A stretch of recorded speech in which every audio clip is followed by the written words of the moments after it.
All right, I am now underneath the city of David and about to begin the descent to Hezekiah's tunnel, wondering if I'm going to take the water tunnel or am I going to chicken out and take the dry tunnel. The smart money is on me chickening out.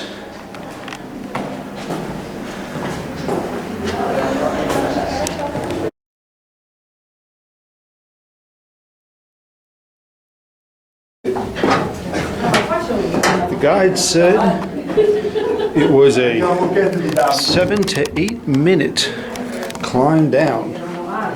So 7 minutes.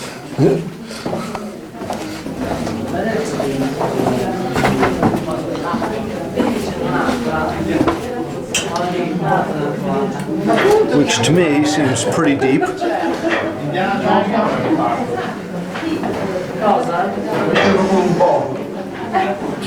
I'm sort of following a tour group. I'm not really a part of that tour group, but safety in numbers. Hello. Okay, go if you want.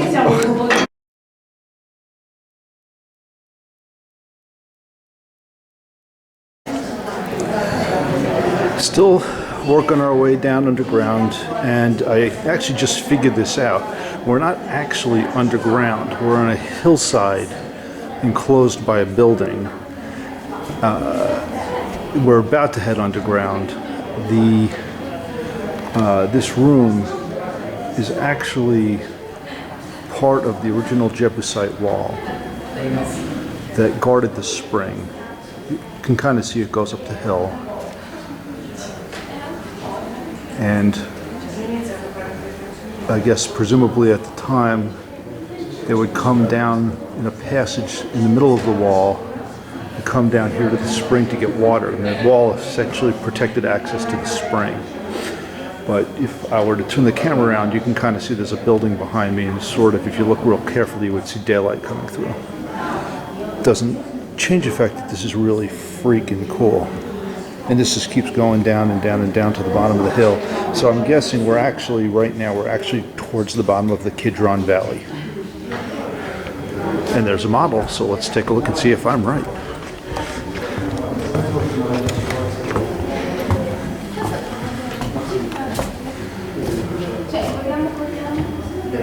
Oh, that does nothing to help.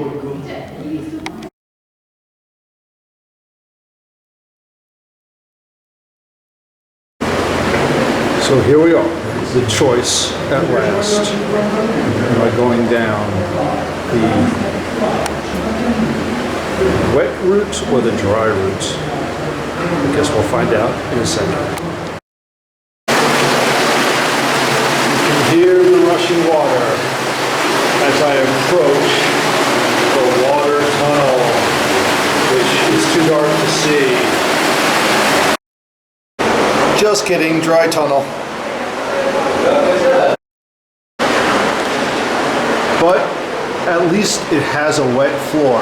So let's do this thing.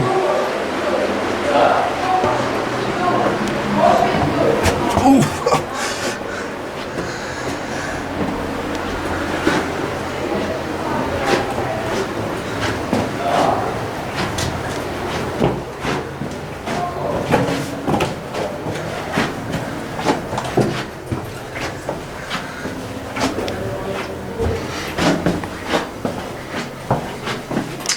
So I guess they call this the Canaanite tunnel.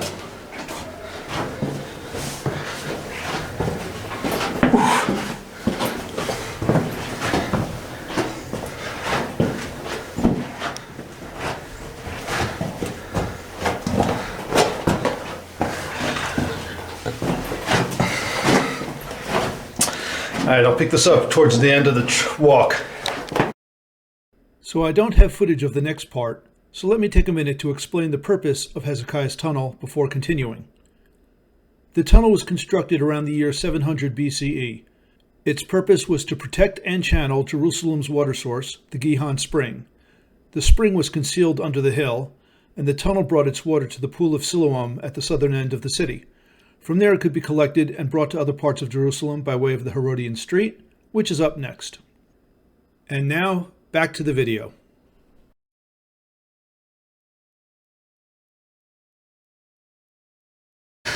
So, after getting out of Hezekiah's tunnel, we have the option of leaving to the street and taking a taxi to the top of the hill, or you have the option of walking through what they call the Herodian Street, and so named because this was the route that was created by presumably King Herod to the top of the hill, from the top of the hill to the water source.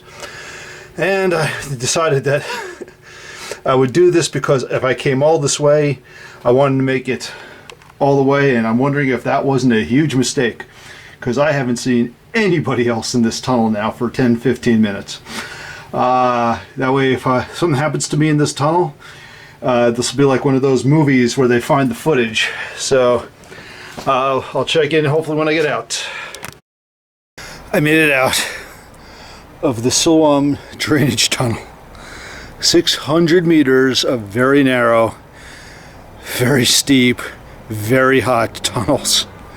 I'm the only one who made it back. I'm the only one who went in, but I'm the only one who made it back. So that counts. So I think it's getting close to 5 o'clock. I think it may be time for me to head back to my hotel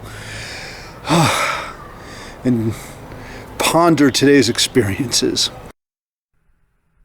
For more information on religious travel and pilgrimage, please visit my website at thecompletepilgrim.com. I also have several travel books available on Amazon: The Complete American Pilgrim, The Complete American Military Pilgrim, The Complete Jewish Pilgrim, and the award-winning The Complete Christian Pilgrim. These links can be found in the description.